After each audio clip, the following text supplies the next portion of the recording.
All right, big update from Kirby just now on Mykel Williams. It looks like he's going to be out a little bit of time. Kirby called it week to week.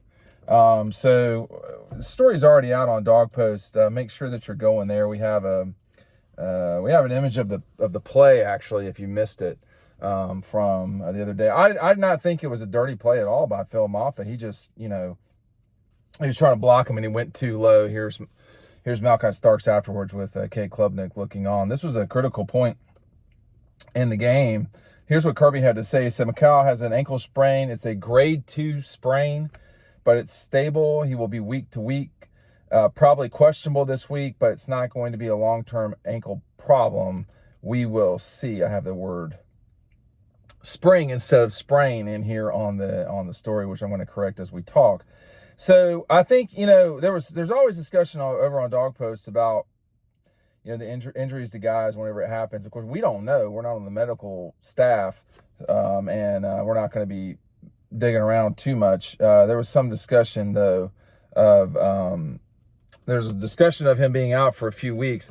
I think that would be a good situation. I mean, when I was on the field watching this play happen, he got up initially, or Malchi Starks helped out Mykel Williams up, and then Ron Corson, and I think even Kirby came out. I have to go back and look at the images to see, but Kirby told us after the game that it was, the X-rays were negative, but a grade 2 is, not insignificant. It's going to keep him out from playing for a little bit of time, and what in the world, and that's not great for Georgia. I mean, there's just like Dean talking here. There's no shot at him playing against Tennessee Tech. That's just not going to happen. And then, you've got the Kentucky game after that. My suspicion is that's somewhere at 50-50. I mean, you've got Tennessee Tech, then Kentucky, then a week off, then Alabama. You really think they're going to roll him out there for 2 games that they should win, for 2 games that they're likely going to be 17-plus point favorites? Kentucky's going to be a difficult place. It's a tough place to play, but even though he's one of your best players, you don't have to have him to win that game. You do need to have him to win the national championship, or at least it'd be ideal. And we've seen this a lot with Georgia. They have played. They won the national championship in 21, won the national championship in 22, were the number 4 team in the country or whatever it was in 23. They lost Brock Bowers in 23. They lost Lab McConkey at times. Marius Mims, those guys were first 33 picks of the NFL draft in 2024.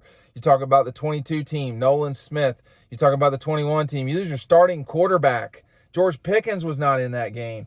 Was knocked out at the beginning of that season. I mean, Georgia has dealt with injuries before, and you do not want Williams out for the year. You get him healthy and do your whole thing. Make sure you're joining me at Red Zone on Friday. Where is Red Zone? It's in Athens, Georgia. If this is your first trip to Athens ever, welcome. Make sure that you're going downtown and checking everything out. And Red Zone is on Clayton Street. If you're at the Arch, all you have to do is go north 1 block, take a left, and you will see all of the Georgia gear that you need to see. Scott and Mindy, locally owned. They were at the game Saturday. I could not speak with them. I was so rushed for time. If you see me at games, say hello. If I have time, I'm not more important than you, but if I do have time in that moment, I will stop and say hello.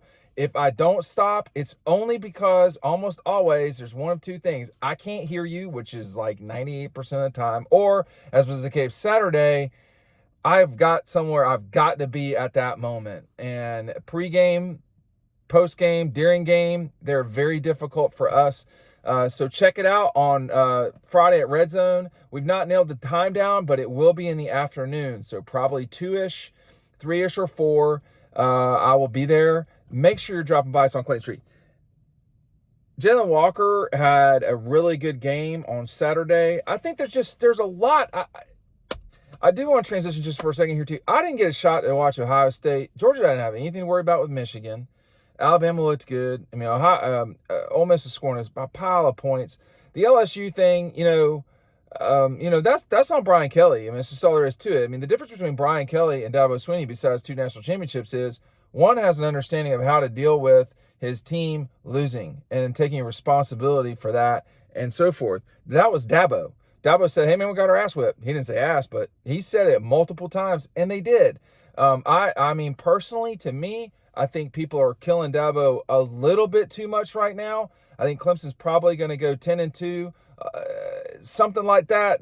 It will hinge on the Florida State game. They certainly could go 9-3 or 11-1. I mean, I don't think they run 11 games in a row just because they're so limited on offense. Kirby Smart's not going to allow himself to get in the position that we've seen those two guys get in. We've seen twice now with, Clemson against Georgia specifically really struggle to score. We've seen now LSU collapsing at the last minute. The win over Alabama in 22 notwithstanding, LSU has wilted. That is not an acceptable outcome. You have to rise to the moment. I think, for Georgia these next few weeks, this practice today, I'm recording this right before Georgia's practice on Monday. This practice today, this is not hyperbole. The way Georgia practices today sets a tone for the rest of the year. And here's why. If you go out and have like one of or your best practice that you've had since the beginning of August, you're proving that you are about the process of getting better. I mean, Kirby opened today by saying there are so many things we have to do better.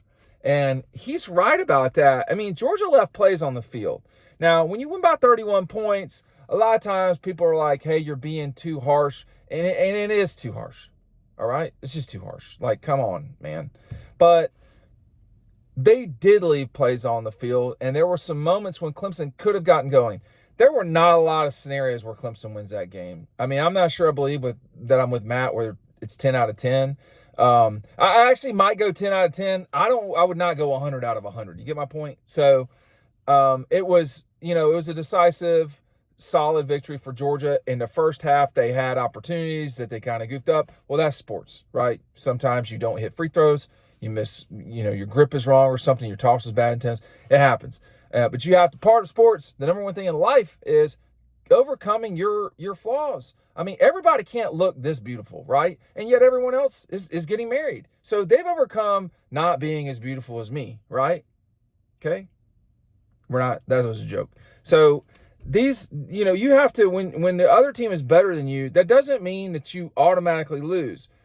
SC last night showed great mental toughness in beating LSU, a team that was better than them. They were a 4-point dog. They should have, LSU was the better team. They should have won that game. They lost. All due credit to SC. Georgia on Monday will establish that this season is not about what happened in Atlanta. It's about what's going to happen in Atlanta. Okay? And I'm not talking about the SEC championship game. This Monday practice is critical. I say that as a person who's gone through way too many practices in college. Guys, guys, they're going to be feeling themselves right now. They just are. I mean, they probably had the best win. Well, statistically speaking, they had the most consequential win in terms of rankings. They beat the number 14 team in the country. Georgia Tech with beating number 10, Florida State. So between Tech and Georgia, you have the most substantial wins of the weekend. So is this thing only like Notre Dame now can kind of coast? Maybe they can have a chill out Monday practice. Georgia can't. They're not going to lose to Kentucky, but they can go up there and get scared. I've been to Commonwealth way too many times with Kirby's teams, and they've had to sort of fight their way out of there. 16, they won on the last play of the game, kicking from Rodrigo Blankenship and his glasses. 18, that was for the SEC championship. They routine Kentucky, but Kentucky, if Kentucky wins that game, Kentucky plays for the SEC championship in 18, not Georgia. And that game was, it was live at Commonwealth. It's always live there. 20, probably the ugliest Kentucky-Georgia game since like the 90s. Georgia played horrible. Kentucky played bad. It was ugly, but Georgia won. It was not pretty. And then 22, I don't remember what the final score was, but that was horrible. Offensive production at Kentucky has been tough lately. And, in 22, that was a weather game. It was awful. They won that game 16-6. Now, and then that was the lowest they scored the rest of the year, like by a lot. Then they went 37, 50, 42, and 65. You don't think that the weather mattered? Of course it did. So, now you're going to play that game earlier in the year. Vandergrift can hurt you. But today is about what are you really doing to set yourself up for the rest of the season? Because after Kentucky gets real live when you're going to Tuscaloosa, right? That's certainly a game Georgia can lose. So today is critical. Georgia will not have Williams for this game. I mean, it's just not going to happen. And when he says week to week, that ain't day to day. So I would suspect we won't see Mykel Williams until they play at Alabama. That would be my suspicion. But this Monday practice, I'm telling you right now, someone needs to come out and let everybody on that team know. It can come from the coaches, but if you're really ready to party, if you're really ready to go win the national championship, that comes from Carson Beck, that comes from Tate Ratledge, that comes from the 4 captains on this team who, Malachi Starks, Tate, Carson, older guys. It's ETN. It's time for him to, I'm assuming he's playing in this game. It's time for him to be vocal about it's go time. Just because it doesn't matter who you're playing, it matters how you play.